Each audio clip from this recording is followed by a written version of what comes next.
আসসালামু আলাইকুম এভরিওয়ান। আগামীকাল কোরবানি ঈদ। সবাই ঈদের ব্লগগুলো অনেক আগেই দিয়ে ফেলেছে। তো আজকে কিচেন ডিপ ক্লিনিং করব। কোরবানি ঈদের আগে আগে ফ্রিজ পরিষ্কার করা এবং কিচেনটা ডিপ ক্লিন করা আমার জরুরি ছিল। দেখেন আমার রান্নাঘরটা অনেক বেশি এলোমেলো হয়ে আছে। আজকে এত বেশি কাজ একসাথে নিয়েছি। পেঁয়াজ নিয়েছি, ব্লেন্ডার করতে হবে, আদা রসুন করে ফেলেছি। নিচের অবস্থাও খুব করুণ। বাসায় হচ্ছে কাজের মানুষ নাই, তো সব কিছু মিলে ভীষণ এলোমেলো অবস্থা। এগুলো আমি এখন কোথা থেকে শুরু করব ঠিক বুঝতে পারছি না, কিন্তু তারপরেও কিচেন ডিপ ক্লিনিংটা আমার করতেই হবে। এই জন্য সব কিছু ফার্স্টে ডাইনিং টেবিলে নিয়ে চলে আসলাম। যে কোনো একটা জায়গাকে খুব ভালোভাবে পরিষ্কার করার জন্য সবার প্রথম তাকে পুরোপুরি একদম খালি করে ফেলা ভালো। এই যে যাদের বাসায় এরকম দুষ্টু পাখি আছে তারা তো জানেন যে একটা কাজ করা কতটা বেশি মুশকিল। প্রতিটা কাজের ফাঁকে তাকে একটু সময় দিতে হয়। তো ফার্স্টে সব কিছু নামানোর পরে যখন একদম খালি হয়ে গিয়েছে তখন শেলফগুলো আমি খুব ভালো করে সাবান পানি দিয়ে ঘষে ঘষে ভালো করে পরিষ্কার করে নিচ্ছি। আর আমি বোতলের মুখাগুলোকে সব এক কালার করতে চেয়েছিলাম, কাচের বয়ামের।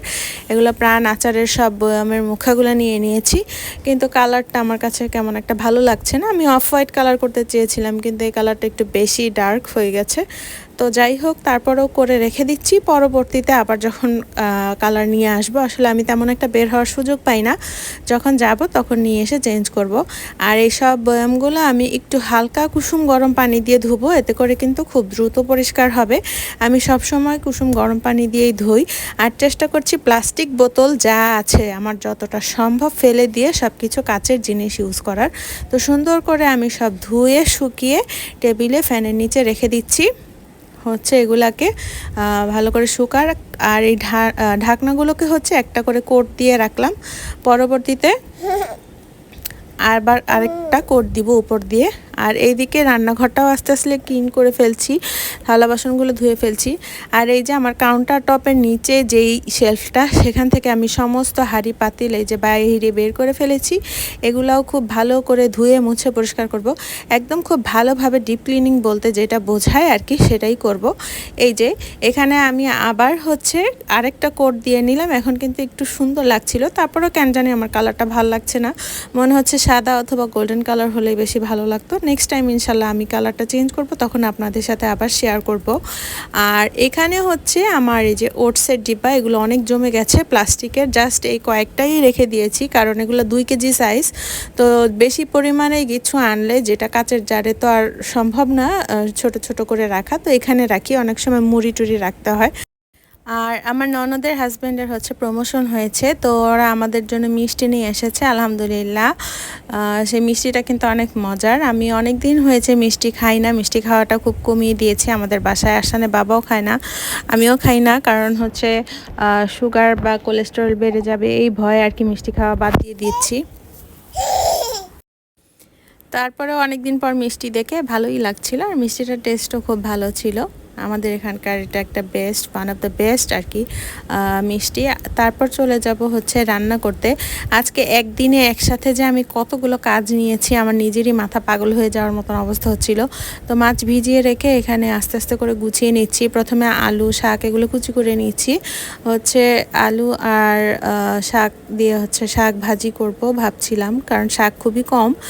আর আলুটার সাথে মিক্সড করে নিচ্ছি, অনেক দিন ধরে এভাবে করে খাওয়া হয়নি। আর পেঁয়াজ রসুন খালাকে দিয়ে কাটিয়ে নিয়েছিলাম। এদিকে আলিজারও শরীরটা খুব খারাপ, অসুস্থ।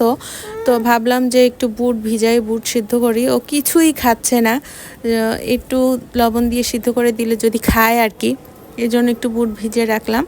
আর এদিকে মাছগুলোকে খুব ভালো করে ধুয়ে নিচ্ছি। পুরো মাছ ধোয়ার ভিডিও দেখাতে গেলে কিন্তু অনেক বড় হয়ে যাবে, এই জন্য আমি আর কি অল্প করে দেখালাম। অনেকে আবার বলবেন যে মাছ না ধুয়ে খাওয়া শুরু করেছি কি না, কারণ বাঙালিরা আমাদের স্বভাবটা একটু খারাপ। আমি মনে করি যে আমরা ভালো কমেন্টসের চেয়ে নেগেটিভ কমেন্টস করতে, মানুষকে আঘাত দিয়ে কষ্ট দিয়ে কথা বলতে অনেক বেশি ভালোবাসি, কেন জানি না। দিন দিন আমাদের যেন এটা একটা অভ্যাসে পরিণত হয়ে গেছে। আমি অনেক সুন্দর সুন্দর ভিডিও দেখি, কিন্তু তার ভিতরেও দেখা যায় যে খুবই বাজে বাজে কমেন্ট আপনারা করেন। তো ফার্স্টে হলুদ মরিচ লবণ দিয়ে সুন্দর করে মাছটাকে ভালো করে মেখে নিব। মেখে তারপর ভাজবো। এখানে মাথা আর লেজ নিয়েছি, সাথে 1-2 পিস মাছও আছে। এটা দিয়ে হচ্ছে ডাটা দিয়ে রান্না করব। আবার রান্নাঘরে কাজ করছি, ফাঁকে ফাঁকে এদিকে ক্লিনিংয়ের কাজও করছি। তো এই যে ঢাকনাগুলো কিন্তু আমার মোটামুটি শুকিয়ে গেছে, আমি রোদে রেখেছিলাম। আর এখন আবার চলে আসলাম কিচেনে, মাছগুলোকে সুন্দর করে ভেজে নিচ্ছি একটা একটা করে। আর পাশের চুলায় হচ্ছে ভাত বসিয়ে দিচ্ছি। আলিজাকে যদি বারবার হচ্ছে আমার দেখতে না হতো, এদিকে আরশানকেও পড়াতে বসাচ্ছি বারবার। তো এই কারণে আমার অনেক বেশি লেট হয়ে যাচ্ছে, না হলে কিন্তু আমি খুব দ্রুত শেষ করতে পারতাম, কিন্তু এখন আর আগের মতন দ্রুত কাজ করা হয় না। তো ডাটা আর আলু এদিকে বসিয়ে দিয়েছি, আর শেলফগুলো আমার ক্লিন করা হয়ে গেছে। তো বেশ কিছুক্ষণ অপেক্ষা করছি যাতে খুব ভালো করে শুকিয়ে যায়। ভিজা অবস্থায় যদি আমি আবার বয়মগুলো রেখে দেই, তখন হচ্ছে পানি জমে থেকে বোর্ডগুলো নষ্ট হয়ে যেতে পারে, যেহেতু বোর্ডের তৈরি। আর এদিকে মাছ বাচ্চাটাও হয়ে গেছে, ডাটা আলুর মধ্যে হচ্ছে আমি এখন দিয়ে দিব। আজকে সব কিছু ডাটাময় তরকারি। তো এখানে আমার বয়ামগুলোও একদম শুকিয়ে গেছে। চলেন দেখি কেমন দেখা যায় বয়ামের সাথে ঢাকনাগুলো লাগিয়ে। তো আমার কাছে তেমন একটা পছন্দ হয়নি, আমি বারবারই বলছি। এদিকে ইনশাল্লাহ আমি নেক্সটে যখন কালারটা চেঞ্জ করব আবার আপনাদের সাথে শেয়ার করব। আমার পাশের থেকে আলিজা কিন্তু ব্যাকগ্রাউন্ড মিউজিক দিয়েই যাচ্ছে। যাই হোক, রান্নাটা কিন্তু ফাইনালি শেষ করে ফেললাম। তো নেক্সটে চলে আসলাম আবার হচ্ছে শাকের ভাজিটা নিয়ে। প্রথমে পেঁয়াজ আর রসুন কুচি দিয়ে দিচ্ছি, তারপরে দিচ্ছি একটু লবণ, তারপর হলুদ, এগুলো দিয়ে একটু হালকা ভাজা ভাজা করে নিব। তারপর হচ্ছে আলুটাকে আর একটু আগে দিয়ে আলুটাকে আর একটু হালকা ভাজা করে নিব। হলুদটা যদিও একটু বেশি হয়ে গেছিলো, কিন্তু খেতে অনেক বেশি মজা হয়েছিল। আর পাশের চুলাতে তো ভাত হচ্ছে, ভাতটা হয়ে গেলে আমি মনে করি কাজ শেষ। আমার মা বলতো যে ভাত আর ডাল রান্না হয়ে গেলে মেয়েদের সবচেয়ে বড় চিন্তা শেষ।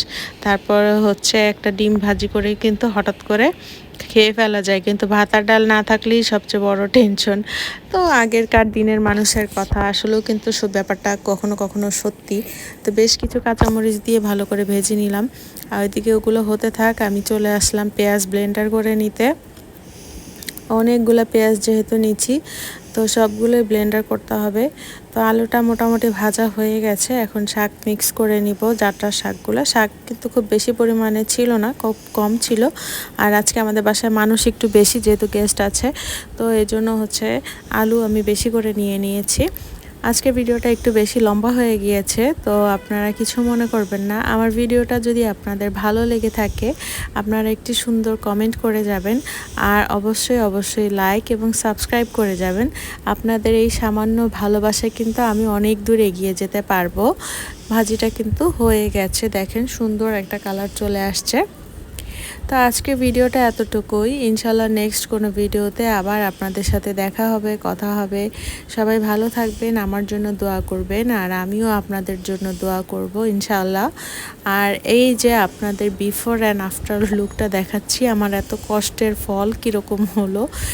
আগে এরকম এলোমেলো ছিল আর কি, সব প্লাস্টিক বাদ দিয়ে এখন আমি চেষ্টা করেছি সুন্দর করে কাচের জারগুলো শুধু রাখতে। তারপরেও পুরোপুরি বাদ দিতে পারিনি, দুই একটা কিন্তু রয়েই গেছে। এটা হচ্ছে আমার আফটারের লুক। এই যে প্রতিটা বয়ম সুন্দর করে ধুয়ে আমি এখানে তারপর রেখেছি। আর এই কর্নারটাতে এই ছোট্ট ব্লেন্ডারটা রাখার জন্য আমি একটু জায়গা করেছি, কারণ আরশান হচ্ছে প্রায় জুস এটা সেটা বানায়, তো ওর ব্লেন্ডারের দরকার হয়, এই জন্য হাতের কাছে রেখেছি। এখন চুলার পাশে রাখা ঠিক হলো কিনা বুঝতে পারছি না, ঢেকে রাখতে হবে। তো আজকে ভিডিওটা এতটুকুই, খোদা হাফেজ।